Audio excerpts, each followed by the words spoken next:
Bonjour tout le monde. Bonjour. J'espère que vous allez bien. On continue notre suite à l'aventure Senseiya Omega et on va continuer notre avis sur les épisodes de la série. Donc maintenant, nous sommes à l'épisode 16 qui s'intitule L'étoile de la destinée, la voie des chevaliers. Tout à fait. Alors, c'est un épisode qui est très tranquille, très posé, qui ressemble pas du tout à un épisode de Senseiya, justement une atmosphère qu'on n'a pas du tout dans la première saga. Les chevaliers de bronze essayent de trouver un bateau pour partir au pilier du feu. Du feu, c'est ça. Ils doivent traverser la mer. Exactement. Sauf qu'ils n'ont pas d'argent et du coup, ils décident de trouver un travail pour pouvoir gagner cet argent pour pouvoir prendre le bateau. Et ça ne se passe pas comme prévu. Précisément, un couple leur propose de travailler avec eux parce qu'ils ont besoin de gens. C'est les périodes festives, hein, donc on dirait l'été. Oui, c'est ça. Et ils lui ont dit, ok, travaillez avec nous.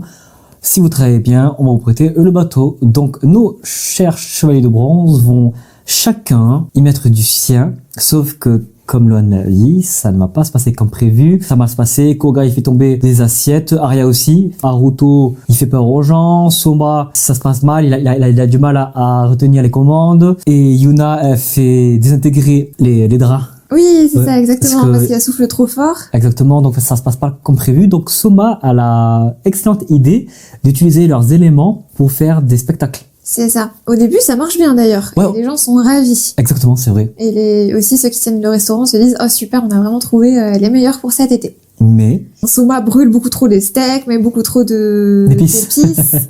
Les gens sont intoxiqués, c'est la catastrophe. Du coup, ils sont virés du restaurant. Exactement. Et là, au même moment, on a la meilleure armée, tout Senseiya confondu, des fourmis. C'est ça. Ils sont trop drôles, ceux-là. Enfin, franchement, les amis, vraiment ça, les designs des fourmis, ils sortent tout droit de dessins animés de... Vraiment, c'est incroyable. De Gulli. Vraiment, c'est trop drôle. Du coup, ils viennent les attaquer parce qu'ils ont trouvé nos feuilles de bronze. Les chevaliers de bronze ne cessent pas se faire, ils vont défendre la population et essayer de les mettre à l'abri. C'est ça. Donc s'ensuit un combat au bord de la plage, ya boum boum bam bam 1. Exactement. En mode spectacle. Et en fait, les gens croient que c'est un spectacle. Parce qu'ils ont jamais vu de chevalier. C'est ça, ouais, c'est ça. Et c'est vrai que ce qui est intéressant, ce que j'ai bien aimé, c'est légèrement abordé, c'est que Koga disait, attends, nous on se bat. C'est ça.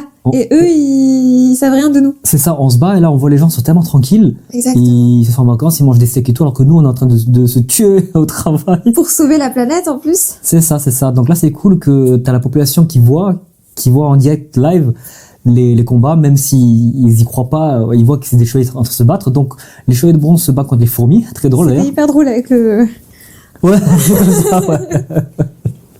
J'essaie de retrouver le screen de ce moment-là, c'est trop drôle. En tout cas, voilà, c'est un petit combat. Il envoie dans la mer. Merci, au revoir. Tout le monde est content. Le couple dit, mais je savais pas que vous étiez spectateur, spectacle ambulant là. Le couple vont leur offrir le trajet pour traverser la mer. Exactement. Et donc on va pouvoir suivre la suite de l'aventure au prochain épisode. En vrai, c'est un épisode très sympa, très chill. C'est sympa de voir la vie des chevaliers hors gros combat non, c'était sympa en vrai. Exactement, c'est quand on pense à Senseiya, on pense au combat épique, au sacrifice, au devoir, à la volonté, etc. Là, c'est vraiment l'épisode très chill. Je sais que ça peut pas plaire à tout le monde, mais en soi, on a passé un bon moment. C'est plutôt tranquille, ça va. Oui. Pour passer le temps à rigoler un peu avec les fourmis. Oui. Bon épisode dans l'ensemble. Passons immédiatement à l'épisode 17 qui s'intitule Protéger ce qui est précieux. Le réparateur d'armure. Oh, il est intéressant cet épisode. Exactement, ma chérie, qu'est-ce qui se passe? Donc, on voit au tout départ une petite fille qui est en train de marcher avec des couettes de dos, et elle se retourne et elle a 2 points rouges sur le front, et il s'avère que ce n'est autre que l'élève de Kiki qui a grandi et qu'on retrouve dans cet épisode, ce que j'ai personnellement adoré. Exactement. Nos chercheurs de bronze partent en direction du vestige du feu. Voilà, c'est un désert. C'est le désert, c'est beaucoup de rochers, le décor, mais c'est vrai qu'ils font la rencontre de Raki. Ah, de Raki, ouais, c'est ça. Raki. Après Kiki, Raki, quoi. Ouais, Raki et Kiki. Elle est méfiante, mais elle voit que ce sont des chevaliers. Elle va les conduire dans un endroit spécial, ma chérie. Qu'est-ce que c'est cet endroit? Qui est très beau, c'est une grotte avec de la poussière d'étoiles, c'est ça. Poussière d'étoiles qui sert à réparer les armures, mais au même moment qui intervient. Cerbère. Il est beau, ce chevalier, pour une fois. Le chevalier d'argent du Cerbère qui vient ramener Athéna, mais nos chevaliers de bronze vont se battre. Qu'est-ce qui se passe encore, Sudis? Qu'est-ce qui se passe?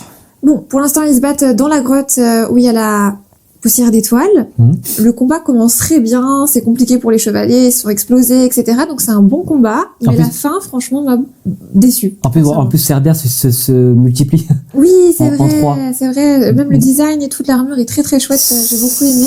C'est vrai. Mais malheureusement, la fin n'est pas top, je te laisse. Elle est bâclée. En fait, malheureusement, parce que Koga se relève et fait non, je dois protéger Arya, Arya, et au revoir, Cerbère. Cerbère, c'est ça. Putain, en plus, Cerbère, tu sais, il s'en prend un chacun.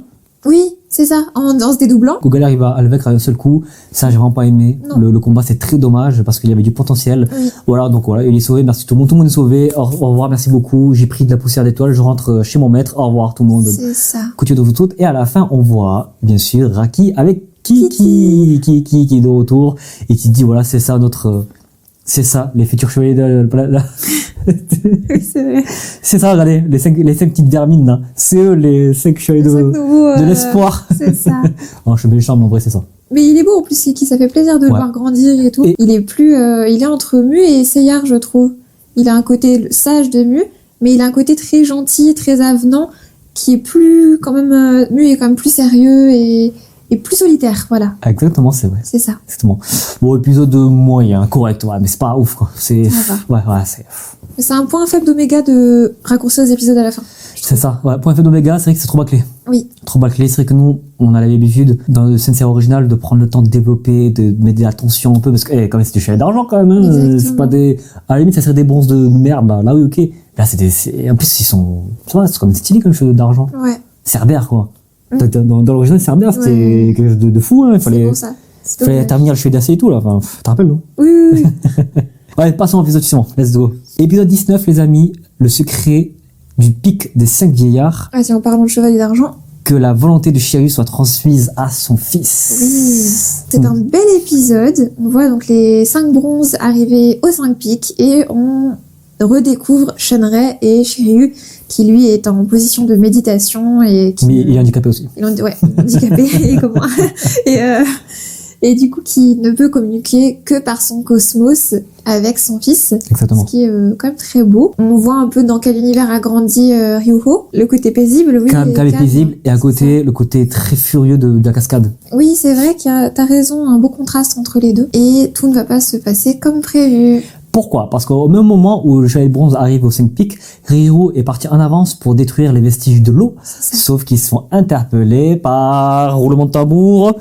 Quelque chose de percé. C'est quoi son nom? Je me rappelle plus. Malifak?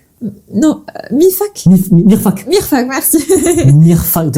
Et les prénoms d'Oméga, c'est vraiment aléatoire. Ils ont pris les prénoms que des stagiaires. C'est ça. Mirfak de Persée, chevalier d'argent, qui succède au grand Aragorn le Persée, paix à son âme, hein, les amis. Ouais. Pour ceux qui connaissent. Pas à la cheville, hein. Ouais. Mais en tout cas, s'ensuit un combat entre chevaliers d'argent contre Ryo. Les chevaliers de bronze viennent à son aide, sauf qu'ils sont pétrifiés grâce au bouclier de la méduse. Exactement. Medusa. Du coup, ils se font tous marteler, ils sont tous cassés la tête. Et Ryo, vu qu'il est limité avec le temps, n'oublie pas les amis qu'il est très faible physiquement. Il doit trouver un moyen et rapidement pour percer pour percer son armure. Donc, du coup, il va augmenter son cosmo-énergie. Donc là, petit flashback avec son papa Shiryu qui apprend que qu'il faut exploser son cosmos, il explose son cosmos. Et là, arrive à faire des techniques très ciblées. Il arrive à détruire le bouclier. À force de taper toujours au même endroit. Exactement. Bien précis, à un endroit précis. Et là, il arrive à le vaincre avec le fameux Rosanchiura, la colère du dragon. Tu as dit que je pensais qu'il était mort. Mais pour moi, il est pas mort. Pour moi, il est mort. Voilà. Et on voit un personnage arriver dans la forêt.